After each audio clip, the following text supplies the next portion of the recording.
Hello friends, very good morning. Welcome to the Hindu editorial analysis.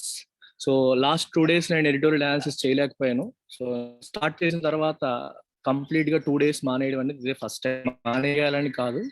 Right now I'm on a holiday in Kerala.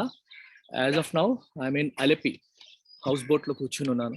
నిన్న మొన్న 2 days I was in Munnar లో signal లేదు, so editorial analysis చేయడానికి కుదరలేదు. So ఈ రోజు అలెపిలో so right now I'm in house boat. మీకు ఒకసారి చూపిద్దామని చెప్పి కెమెరా ఆన్ చేశాను నేను. సో టేక్ ఎ లుక్, ఇది హౌస్ బోట్ లోపల ఇది. So you can also check other house boats in and around here. Right now in Kerala back waters ఇంకొక హౌస్ బోట్, అది మీరు ఒకసారి చూడొచ్చు. సన్ అటువైపు నుంచి వస్తుంది, అందుకే క్లియర్ కనిపించలేదు. You can see other house boats in and around. Beautiful location. చూసినప్పుడు అనిపిస్తుంది కేరళ వాళ్ళు ఎంత అదృష్టవంతులు రా బాబు. Right in the middle of nestled in nature, beautiful state, absolutely state. And he's our chef. ఇప్పుడు వచ్చిన ఆయన మన chef. So let me start today's editorial analysis.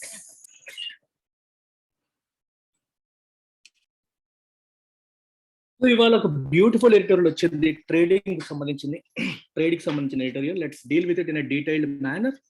Before that let me remind you that we have only 3 days left.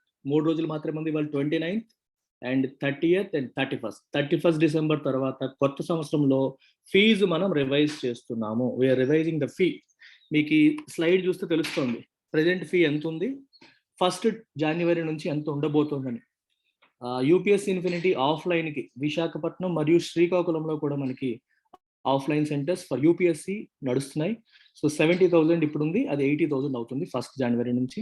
Online programme కి 60,000 ఉంది, it will become 70,000 from 1st January. And optionals you can check public administration, anthropology, sociology, PSIR 4 optionals present run అవుతున్నాయి. వీటికి 31st December లోపు join అయ్యే వాళ్ళకి 30,000 and 1st January నుంచి 35,000. అయితే beauty ఏంటంటే ఈ అన్ని కోర్సెస్ పైన కూడా మీకు ఈఎంఐ ఆప్షన్ ఉంది. 5,000 per month పే చేసి మీరు జాయిన్ అవ్వచ్చు. ఒకేసారి పే చేయాల్సిన అవసరం లేదు. తెలుగు లిటరేచర్ కి ప్రెజెంట్ 25 ఉంది, 30 అవుతుంది. ఎన్సీఆర్టీ ఫౌండేషన్ 15 ఉంది, it will become 20,000 from 1st January. So don't miss this opportunity. అలాగే శ్రీకాకుళంలో యూపీఎస్సీ ఇన్ఫినిటీ తీసుకొస్తున్నందుకు చాలా గర్వంగా, చాలా ఆనందంగా ఉంది. Because I belong to Srikakulam. మా ఊర్లో నేను సివిల్స్ కోచింగ్ అందించబోతున్నాను అనే విషయం నాకు చాలా చాలా ఆనందాన్ని, గర్వాన్ని, ఒక రెస్పాన్సిబిలిటీని కూడా ఇస్తుంది. More than all these things, it's a huge responsibility upon my shoulders. So people, మన ఊరు నుంచే మనం సివిల్స్ సాధించగలుగుతాము. అలా సాధించేలా చేసే బాధ్యత నేను తీసుకుంటాను. మీకు హైయెస్ట్ క్వాలిటీ టీచింగ్ అక్కడ అందుబాటులోకి తీసుకొస్తాను, ఫెసిలిటీస్ అందుబాటులోకి తీసుకొస్తాను. ఇక్కడ కనిపిస్తున్న ఫోన్ నెంబర్ 7893899553కి మీరు కాల్ చేసి ఎంక్వైరీ చేయండి. రైట్, డెమో క్లాసెస్ కూడా ఉంటాయి January 1st week లో. You can attend them. Now let's look at today's editorial. Beautiful editorial on trade. External sector అనే చాప్టర్ కి లింక్ అవుతుంది. మనకి జిఎస్ పేపర్ 3 ఎకానమీలో ఎక్స్టర్నల్ సెక్టర్ అనే చాప్టర్ కి ఈ ఎడిటోరియల్ సింక్ అవుతుంది అనమాట. So beautiful editorial, let's look at it. Title ఏం చెప్తుంది? Trade defence.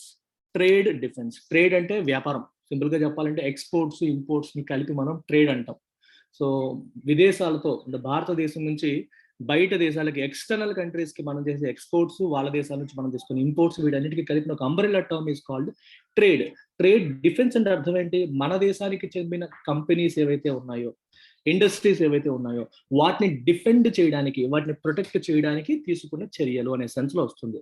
So we are trying to defend the trade or the business of our countries, our companies or industries అనే meaning అక్కడ వస్తుంది.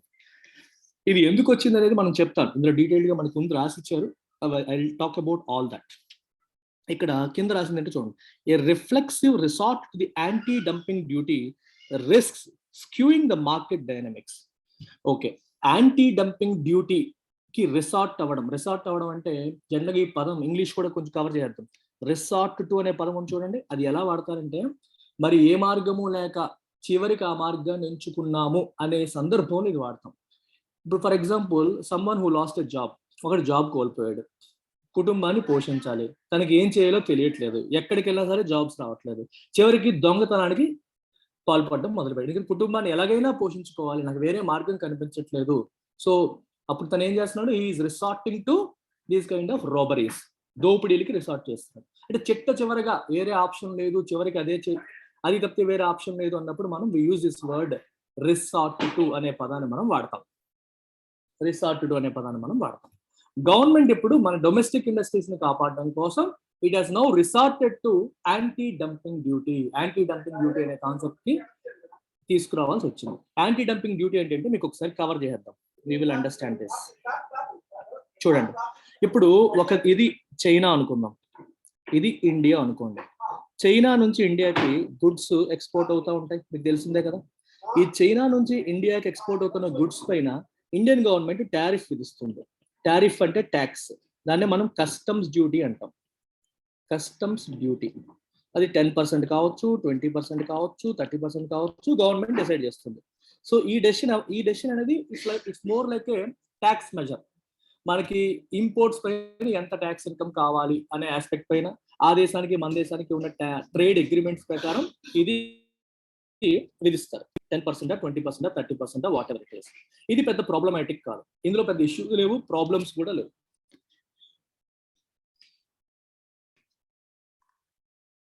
ఇలా నార్మల్ గా వేసే ట్యాక్స్ ని మనం కస్టమ్స్ డ్యూటీ అంటాం. అంటే ఇంపోర్ట్స్ పైన మనం వేసేది, ఎక్స్పోర్ట్స్ పైన వేసే రెండుకి ఉన్న అంబ్రెలా టర్మ్ కస్టమ్స్ డ్యూటీ. అయితే ఇప్పుడు మనం మాట్లాడుతుంది anti dumping duty. Anti dumping డ్యూటీకి, కస్టమ్స్ డ్యూటీకి ఇంకో మూడో పదం వస్తుంది. మూడో పదం ఏంటంటే మనకి యాంటీ డంపింగ్ డ్యూటీ కదా, ఇది ఒక పదం. మూడోది సివిడి అంటాం, కౌంటర్ వెయిలింగ్ డ్యూటీ. ఒరిజినల్ది కస్టమ్స్ డ్యూటీ. మూడు పదాలు చాలా చాలా important. Customs duty, anti dumping duty, countervailing duty. Custom duty is normal గానే మనం వస్తువులపై వేసే ట్యాక్స్. అంటే దీనికి ఒక పర్పస్ ఏంటంటే ట్యాక్స్ మెజర్ లాగా, దాని నుంచి మనకి ఎంత ఆదాయం రావాలి అనే రకం. ఇప్పుడు మన దేశం నుంచి వెళ్ళే వస్తువులకి చైనా వాళ్ళకి 10%, 20% వేస్తున్నాడు, మనం కూడా వేస్తాం. దానికి వేరే ఆబ్జెక్టివ్ అంటూ లేదు. నార్మల్ గా వేసే డ్యూటీని మనం కస్టమ్స్ డ్యూటీ లేదా ఇంపోర్ట్ డ్యూటీ అంటాం. అయితే anti dumping duty slightly different. ఇప్పుడు మీకు ఒక ఎగ్జాంపుల్ చెప్తాను. ఒక ఎగ్జాంపుల్ చెప్తే మీకు అర్థమైపోతుంది. ఇది చైనా అమ్మ. చైనాలో స్టీల్ అమ్ముతున్నారు. చైనాలో స్టీల్ అమ్ముతున్నప్పుడేమో 50 రూపాయలు పర్ కేజీకి చైనా మార్కెట్లో అమ్ముతున్నాడు. ఇండియాలో మాత్రం 30 రూపాయలు పర్ కేజీకి అమ్ముతున్నాడు. మీకు ఏం అర్థం అవుతుంది ఇక్కడ? వాళ్ళ దేశంలో 50 రూపాయలకి అమ్మేవాడు మన దేశంలో 30 రూపాయలు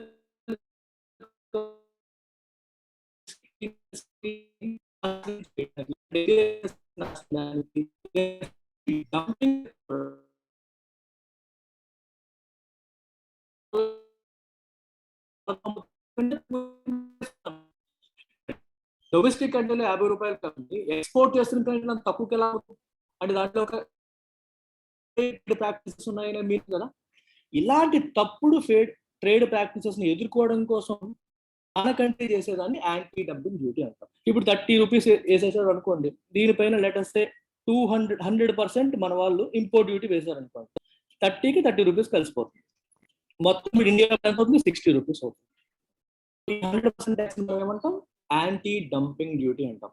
because it is against the dumping practice of China here. అంటే వాళ్ళ దేశంలో అమ్మేదానికంటే తక్కువ రేటుకి మన దేశంలో అమ్మేస్తున్నారు. They are dumping their products in our country.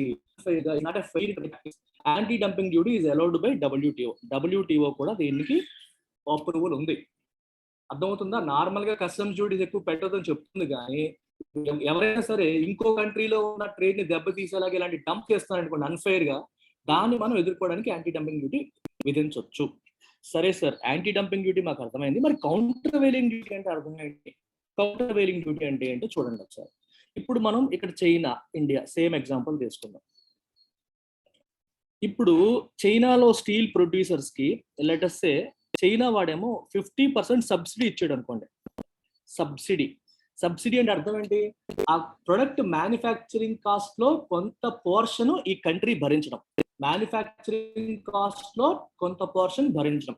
For example, ఇదే స్టీల్ వాళ్ళకి కాస్ట్ ఆఫ్ ప్రొడక్షన్ 50 రూపీస్ అనుకుందాం. కంపెనీ వాడికి 50 రూపీస్ పడుతుంది per KG cost of production. నేను కంట్రీ ఏది చెప్పినా కరెన్సీ ఇండియన్ రూపీ చెప్తాను మీకు అర్థం కావడం కోసం.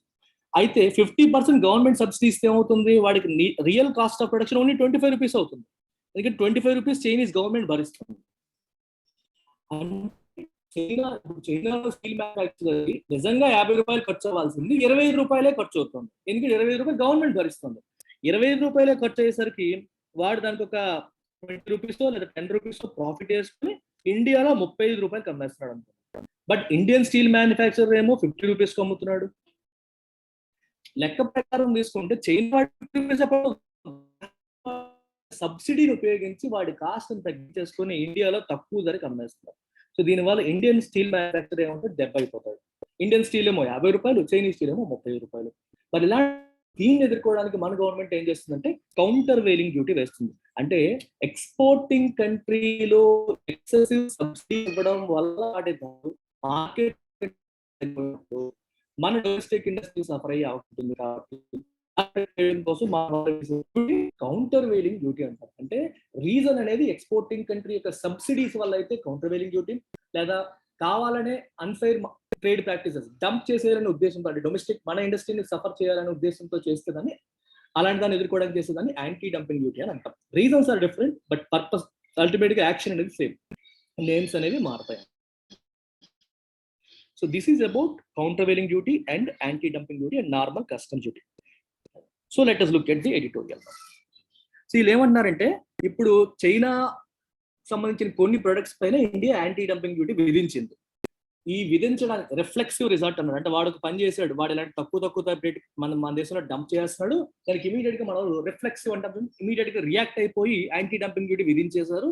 దీనివల్ల మార్కెట్ డైనమిక్స్ అన్ని మారిపోయే అవకాశం ఉంది. స్క్యూ అంటే ఒకరికి అనుకూలంగా మారిపోవడం, ఒకరి వైపే పూర్తిగా షిఫ్ట్ అయిపోయే అవకాశం ఉంది దీనివల్ల అని చెప్పి ఎడిటోరియల్ చెప్తాను. చూద్దాం ఏమన్నారు. The central board of indirect taxes, CBIC అంటాం, అండ్ కస్టమ్స్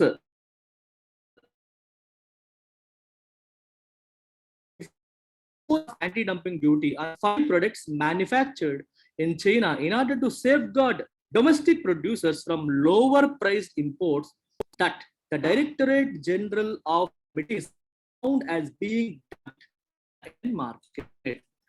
SPIC వాళ్ళు ఏం చేశారు, యాంటీ డంపింగ్ డ్యూటీ 5 ప్రొడక్ట్స్ పై యాంటీ డంపింగ్ డ్యూటీ విధిస్తాం, ఇంపోజిషన్ అంటే విధించడం అది చేస్తున్నామని చెప్పి నోటిఫై చేశారు. దేనికోసం? టు సేఫ్ గార్డ్ అంటే ఎవరిని? డొమెస్టిక్ ప్రొడ్యూసర్స్, అంటే ఇండియాలో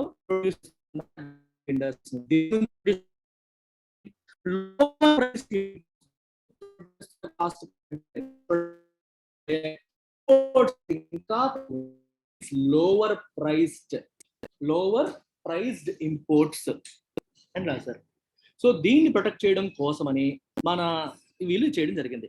సో అందుకనే directorate general of trade remedies, గుర్తుపెట్టుకోండి, this department is very very important. Ministry of commerce కింద వస్తుంది directorate general of trade remedies. Remedy అంటే ఏంటి? చికిత్స. ఏదైనా తప్పు జరుగుతుంటే దాన్ని సరిదిద్దడానికి చేసే పని మనం రెమెడీ అంటాం. సో అన్ఫేర్ ట్రేడ్ ప్రాక్టీసెస్ ని ఎదుర్కోవడానికి చేస్తున్న ఒక యాక్టివిటీ ఇది. సో ఈ particular directorate general of trade remedies ఏమో దీన్ని ఈ 5 డంప్ అవుతున్నాయి ఇండియాలో అని చెప్పి వాళ్ళు సర్టిఫై చేశారు. అంటే యాంటీ డంపింగ్ డ్యూటీ డైరెక్ట్ గా విధించేయరు, వీళ్ళు ఇన్వెస్టిగేషన్ చేస్తారు. ఎవరు? Directorate general of trade remedies వాళ్ళు ఇన్వెస్టిగేట్ చేసి నిజంగానే డంపింగ్ అవుతుందా లేకపోతే ఓన్లీ ఆరోపణ అని చెప్పి వాళ్ళు ఇన్వెస్టిగేట్ చేసి వన్స్ దే సే నిజంగానే వాళ్ళు డంప్ చేస్తున్నారు, నిజంగానే వాళ్ళు తప్పు చేస్తున్నారని ప్రూవ్ అయితే అప్పుడు వాళ్ళు విధిస్తారు అన్నమాట యాంటీ డంపింగ్ డ్యూటీ. సో వాళ్ళు ప్రూవ్ చేశారు అన్న. ది ఐటమ్స్, 5 ఐటమ్స్ అన్నాం. ఏంటి ఐటమ్స్? ది ఐటమ్స్ రేంజ్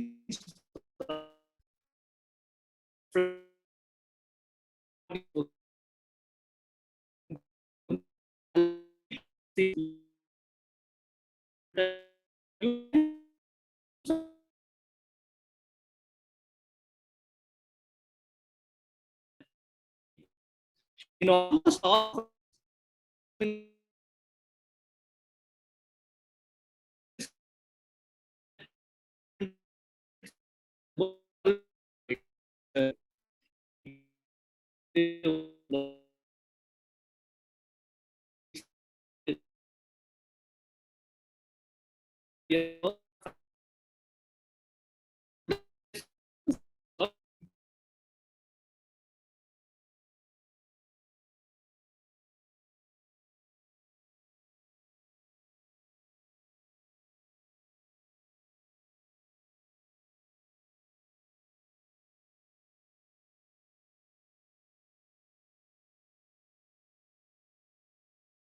చేశారనమాట. Anti dumping duty levy for 5 years on these Chinese products is based on DGTR's findings that their import constituted dumping, which was causing injury to local producers. Local producers దానివల్ల నష్టం జరుగుతోంది అని చెప్పి final గా వేయడం జరిగింది. And an ensuing అంటే following that a protective duty was warranted. వాళ్ళు మనకి డంపింగ్ చేస్తున్నారు, దానివల్ల మనకి ఇంజురీ అవుతోంది, మన డొమెస్టిక్ ఇండస్ట్రీస్ సఫర్ అవుతున్నాయి. సో కాబట్టి ప్రొటెక్టివ్ డ్యూటీ అనేది అవసరం, వారంటెడ్ అంటే ప్రొటెక్టివ్ డ్యూటీ అనేది అవసరం అని వాళ్ళు తేల్చేశారు. And it is a remedy sanctioned by duty దేనికి member industry in price that was below those exporting home market లో ఉన్న రేట్ల కంటే ఎక్స్పోర్ట్ చేస్తున్నారు అనుకోండి, దాన్ని మనం డంపింగ్ కింద అంటాం. WTO కూడా దీన్ని అప్రూవ్ చేసింది. The anti-dumping duty has become one of India's most widely used trade weapons, especially against a flood of cheaper Chinese imports. Chinese government నుంచి మన దేశానికి, చైనా నుంచి మన దేశానికి ఇంపోర్ట్ అవుతున్న చాలా ఫ్లడ్ ఆఫ్ చీపర్ ప్రొడక్ట్స్ నుంచి ప్రొటెక్ట్ చేసుకొని యాంటీ డంపింగ్ డ్యూటీ అనేది స్ట్రాంగ్ ట్రేడ్ వెపన్ కింద మనకి పనికొస్తుంది అనమాట. As of February 2020, India had imposed anti-dumping measures on Chinese products. 90 products పైన విధించింది. With another 24 China-specific anti-dumping investigations in progress at that time. ఇంకా 24 ప్రొడక్ట్స్ పైన ఇన్వెస్టిగేషన్ అనేది జరుగుతుంది. ఎవరు చేస్తారు investigation? DGTR, direct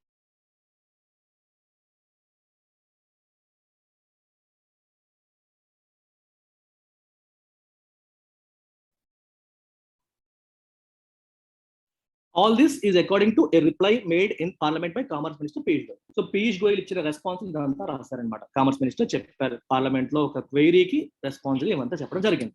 The use of specific trade remedy, howsoever warranted, does however raise questions. అయితే ఈ ట్రేడ్ రెమెడీస్ ను ఉపయోగించడం ఓకే నిజంగా ఎంత అవసరమైనప్పటికీ, వారంటెడ్ అంటే నిజంగా అవసరమైనప్పటికీ కూడా ఇది కొన్ని ప్రశ్నలు లేవనెత్తుతుంది. ఏంటి ఆ ప్రశ్నలు? ఒకటి, reflexive resort to the anti dumping duty, especially if the domestic applicant is a significantly large and relatively resilient manufacturer of the product, risks skewing the market dynamics in Indian companies' favor. ఇప్పుడు చూడండి, మీకు మీ senior క్లియర్గా అర్థం చేసుకోండి. ఇండియాలో ఒక పెద్ద company ఉంది, చైనా నుంచి కొన్ని ప్రొడక్ట్స్ వస్తున్నాయి. చైనా నుంచి వస్తున్నాయేమో లోవర్ ప్రైస్డ్, ఇండియాదేమో హయ్యర్ ప్రైస్డ్ ఉంది. ఇప్పుడు ఈ ప్రొడక్ట్ ఇండియన్ కన్స్యూమర్ ఉన్నాడు, ఇక్కడ ఇండియన్ కన్స్యూమర్ ఉన్నాడు, లేదా వేరే స్మాల్ ఇండస్ట్రీస్ ఉన్నాయి. వీళ్ళు ఇండియన్ కంపెనీ దగ్గర కొనుక్కోవచ్చు, లేదా చైనీస్ వాళ్ళ దగ్గర డైరెక్ట్ గా కొనుక్కోవచ్చు. ప్రస్తుతానికి ఏంటి, చైనా నుంచి కొంటున్నవేమో తక్కువ ధరకు వస్తున్నాయి, ఇండియన్ కంపెనీ దగ్గర కొనేవేమో ఎక్కువ ధరకు ఉన్నాయి. ఇప్పుడు ఇండియన్ కంపెనీని కాపాడడం కోసం గవర్నమెంట్ ఏం చేసింది, ఈ చైనీస్ కంపెనీ పైన టారిఫ్ వేసింది. సో చైనా కంపెనీ రేట్లు ఏమైపోతాయి, పెరిగిపోతాయి. చైనా కంపెనీ రేట్లు పెరిగిపోయేసరికి ఏమవుతుంది, అడ్వాంటేజ్ ఎవరికి వస్తుంది, ఈ పర్టికులర్ ఇండియన్ కంపెనీకి వచ్చేస్తుంది. అంటే ఎండ్ కన్స్యూమర్ కి బెనిఫిట్ ఏమైనా ఉందంటే పెద్దగా లేదు. ఈ తర్వాత వీళ్ళ మీద ఆధారపడ్డ డౌన్ స్ట్రీమ్ కంపెనీస్ బెనిఫిట్ ఉందంటే లేదు. మరి బెనిఫిట్ ఎవరికి, ఈ పెద్ద ఇండియన్ కంపెనీకి బెనిఫిట్ అవుతుంది. అదే రాశారు ఇక్కడ, మార్కెట్ డైనమిక్స్ అనేవి మారిపోతాయి, ఆ పర్టికులర్ కంపెనీకి బెనిఫిట్స్ అనేవి పెరిగిపోతాయి, వాళ్ళకి ఫేవర్ అనేది ఎక్కువైపోతుంది అని చెప్పి రాశాడు. అంటే చిన్న చిన్న ఇండస్ట్రీస్ పడిపోతాయి అన్నప్పుడు మనం సపోర్ట్ చేయొచ్చు.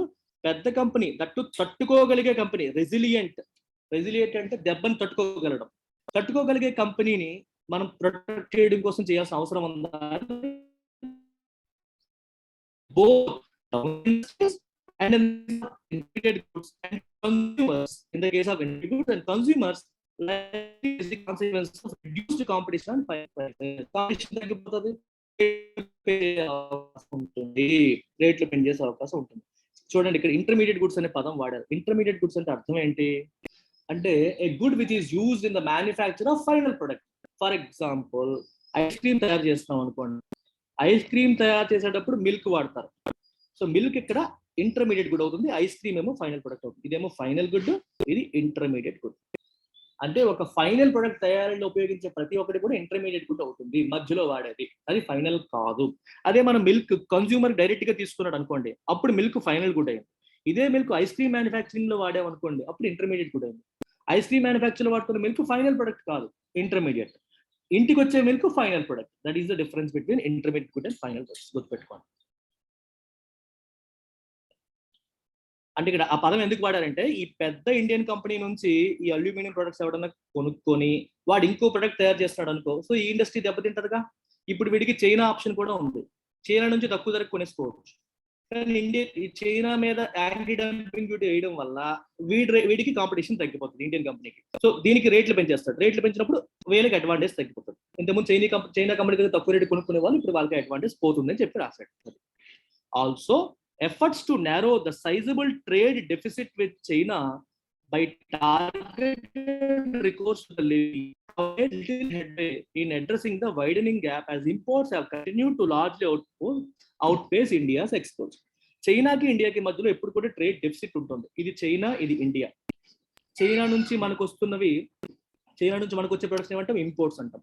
ఇండియా నుంచి చైనాకి వెళ్ళే ప్రొడక్ట్స్ ఏమంటాం? ఎక్స్పోర్ట్స్ అంటాం. ఇండియన్ పాయింట్ ఆఫ్ వ్యూలో ఎక్స్పోర్ట్స్ ఆర్ ఇంపోర్ట్స్ అంటాం. If exports are more than imports, అప్పుడు ఏమంటాం? ఇండియా హ్యాస్ ట్రేడ్ సర్ప్లస్ అంటాం. ట్రేడ్ సర్ప్లస్ ఉందని అంటాం. Imports are more than exports, అప్పుడు ఏమంటాం మనం?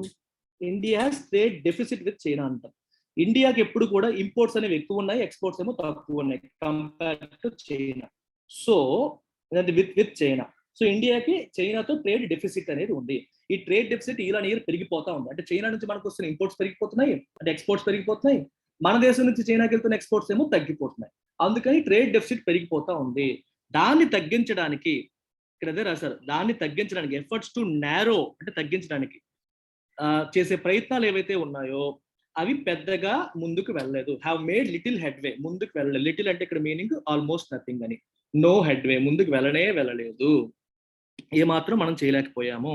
ఇప్పటికి కూడా చైనా నుంచి మనం ఇంపోర్ట్ చేసుకున్నవి చైనాకి మనం ఎక్స్పోర్ట్ చేస్తున్న వాటికంటే ఎక్కువే ఉన్నాయి. The effectiveness of the measure in providing timely relief to smaller domestic manufacturers facing an existential crisis on suspected dumping has also been undermined in the past by a less than swift process with the DGTR hamstrung by a personal crunch. విషయం ఏంటంటే 1 year క్రితం investigation మొదలుపెట్టి ఈ రోజుకి వచ్చారు.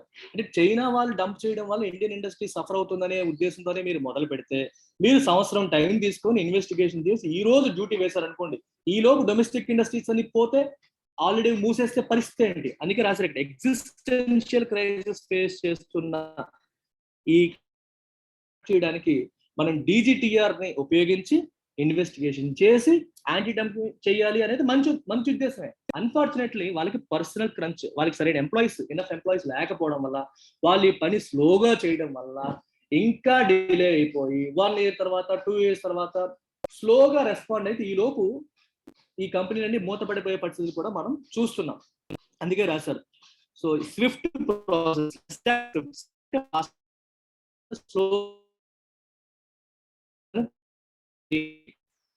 companies worldwide now seeking to de-risk their businesses from an excessive reliance on China in the wake of COVID-19 pandemic.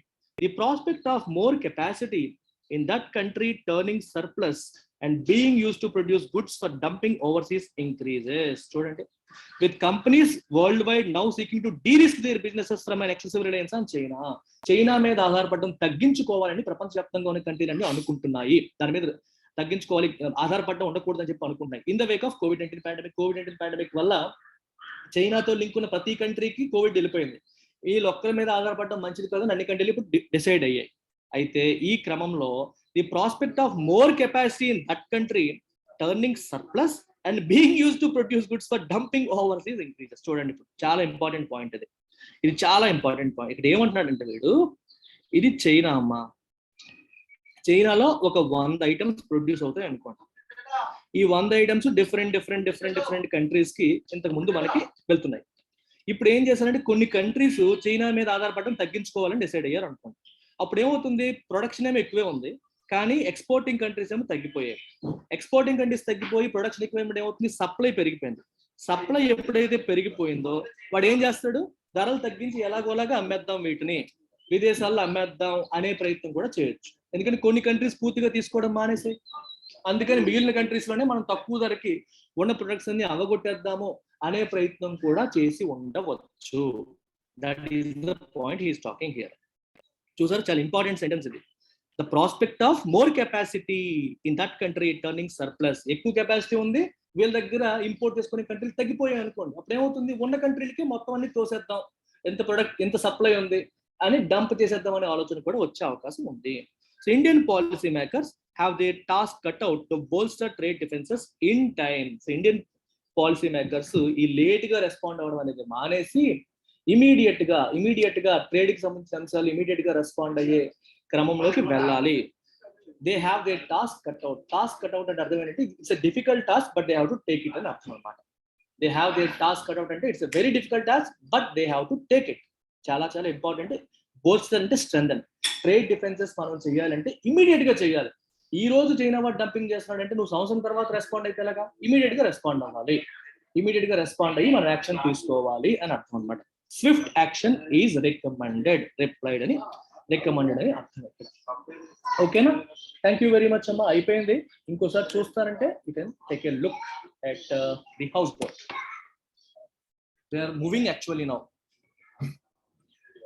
కొంచెం signal సరిగ్గా లేకపోయి ఉండొచ్చు, don't mind. So he is the driver అంటామో ఏమంటామో తెలియదు మనకి. హాయ్ చెప్పండి.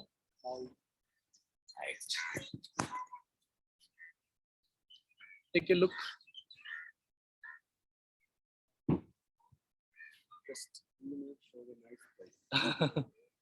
Oh, okay.